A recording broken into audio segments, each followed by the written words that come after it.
having done, hundreds and thousands of deals, I feel like I've got a really good structure for the way to do the business. What's really fun about this though is this can be an extremely lucrative business, right? I mean, 6 figures, 7 figures right out of the gate in year 1 is very possible, very doable. And I'm gonna show you what that would look like. And it doesn't take very many deals.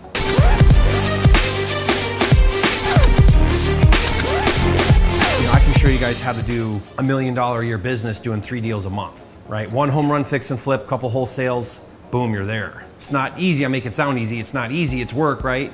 But compared to pretty much any other business out there, I don't think there's anything that compares to this.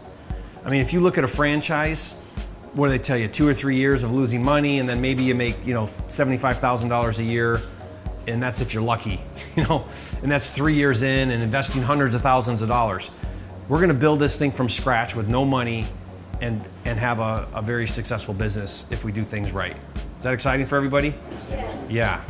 But here's the big thing that you'll see me focus on is I'm a really big believer in a lifestyle business. Now, what does that mean? Has anybody heard that before? What is a lifestyle business? It's worth more than all the money ever. Yeah. Because what we don't want to do is replace a job for another job. And if you're not careful, that'll happen. That's what happened to me. I went from minimum wage, dead broke, working in underground construction. I started flipping houses, and what I ended up doing is I just built myself a very high-paying job, and I wasn't happy. I mean, the money was great, but that wore off. Like at first it was like, this is amazing, and I'm providing better for my family, and I got all this money, but it didn't take very long for me to feel very unsatisfied. And that's just how we are, because by nature we want to live our mission. Everybody does. We want to live our mission. We all have a purpose of what we're supposed to be doing in this life that's not working. And so I think to really be happy in life, you have to be living that mission and that purpose, which means you can't be working 90 hours a week. My personal belief is that success in this business and really anything in life is 90% mindset, and then the other 10% is the skill or the strategy or the tactic. The point is the 10% is what we always, as it's human nature, that's what we want to focus on. Jerry, show me the steps. That's the 10%. Teach me how to make offers. That's the 10%. Really though, success is 90% mindset. And why is that? Why do you think that is? What is it about the mindset that's so valuable? Eric? Well, I think we live in a culture to where people, and family and friends can be the worst that will just tell you, no, you can't do that. No, you can't, this is the negative mindset and the norms of what life's supposed to look like for the average person. Yeah, because if you accept that no, this isn't the right thing to do and you can't do it, and you believe that and you adopt that belief, subconsciously or consciously, what happens? You're gonna self-sabotage, right? So what T. Harv Eker talks about in the book is he says, everybody has a thermostat, a financial thermostat. And if the thermostat's set at 70 and you open the windows, temporarily it's gonna cool down, but what's the thermostat gonna do? It's gonna kick on and bring you back up to your level, whatever level you're at. So if your level is set to $50,000 a year, you could do a deal and make $100,000, but what are you gonna do? You're gonna blow it, you're gonna lose money on the next deal, you're gonna reset back up to where you're set, what you're set to. And everybody does it. That's why if you take millionaires and they lose all their money, what do they do in the year or two later? They're all right back where they were or higher, right? Why is that? Because that's where their thermostat is set for. So what we wanna do is we wanna adapt a success mindset, a wealth mindset, so that we're prepared for this. Why are 80% of football players bankrupt? Professional football players within 2 years of retirement. Because they don't understand financing and they don't understand what they have to do with the mindset. Yeah, they have a mindset. They haven't learned how to manage money and have the right mindset around money. So they invest it poorly or they blow it or whatever. I'm gonna try my best to kind of bring that into the picture, because there's a way to think about making offers. There's a way to think about contractors. There's a way to think about wholesaling and fix and flip. And that way of thinking is more important than the actual, what do I say, what do I do, right? It's less about the script and it's more about what's the big picture here, what's the takeaway. For example, you guys hear me talk a lot about making lots of offers. I believe that if you guys can get to a point where you're making 100 offers a month, right? 5 a day, 25 a week, you will be doing 3 to 5 deals a month. You will. It's a law of averages. It's just a numbers game. You, without a doubt, will be doing deals every single month. But you have to adapt what? The mindset that rejection's okay. It's all right if I get, 50 no's before I get a yes or whatever.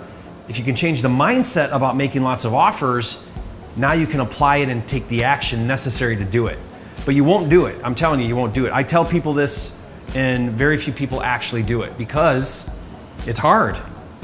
It's hard to get 100 no's before you get a yes, right? It's hard to have people telling you, you're crazy, why are you making me this lowball offer? There's no way, who told you this would work? And you start thinking, well, maybe Jerry was wrong about making these low offers. Maybe on my formula, maybe this doesn't work because you just heard 50 no's.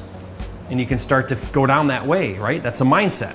But big picture, guys, I want you to really think about this and have a vision for how do I create my ideal lifestyle and work when I want, how I want, where I want, make a really high income, not overwork. This right up here, this U box, this is where you want to live in the business. And you'll notice up here I have 90% strategic, 10% tactical as far as what you do in that role. And if you're truly living in your business, if you're truly living right here, that means you've got two things, people and systems down here that are doing this stuff. Two things, people and systems. That's what it takes to run this business. Not very many either, so it's not like it's a big overhead or a lot to manage. I'm gonna show you over the next 2 days how to run this entire business, do 5 deals a month, make a 7-figure income with 2 key people, a couple of virtual assistants, everybody know what those are? Overseas contract labor, and then FLIPSTER. That's it. We're gonna break it down. It's your acquisitions manager and your operations manager. So you have these 2 key people, and I'm gonna show you how to bring these people on your team without paying for them. They get paid out of the deals. So they only get paid when? When a deal gets done. How's that sound? Isn't that cool? Yeah, so you're not paying some big salary and you're losing money until you make it back later, none of that. We're gonna be profitable right out of the gate. So the higher up we are, the more strategic we are. The lower down we go, the more tactical we are. So what's the difference between strategic and tactical? Strategic tends to be very high level planning because you're anticipating, you're thinking about growth, you're thinking about bringing on key people, you're looking at what we call standard operating procedures, which is how do you define what somebody does? Someone's got to define what that job is. Those are all very high level activities. The actual answering the phone or making the offer, all those other things, that's tactical. That's the day-to-day operations of the business.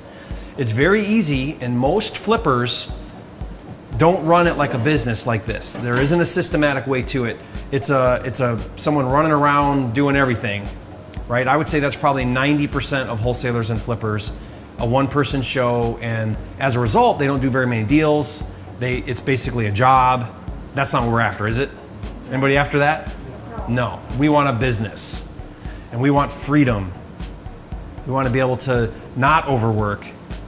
So the mindset that I want everybody to adapt is this. The less I work, the what? There you go. The more I make. Who thinks when they hear that that's just totally foreign concept? Like what? That's not at all. I mean, I was raised where you want to get ahead in life, you work hard. Okay, but is there a correlation between money and working hard? No, we attach that. That's a mindset that we attach. Is it possible to work less and make more money? Yeah, in fact, the more you get out of the way, because guess who's usually the bottleneck? You. Yeah. If you look at any ultra successful business, what does the owner do? Who's he surround himself with?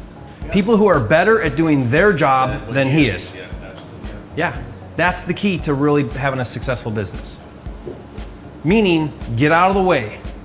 My personal belief is pretty soon, like do it a couple times, get comfortable with FLIPSTER and where everything is and how it all works, but then you immediately need to be thinking about how do I get somebody else to do this so I don't have to do it anymore?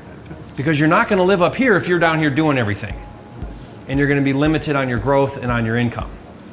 Does that make sense? Make more, work less. That facilitates that ideal lifestyle too.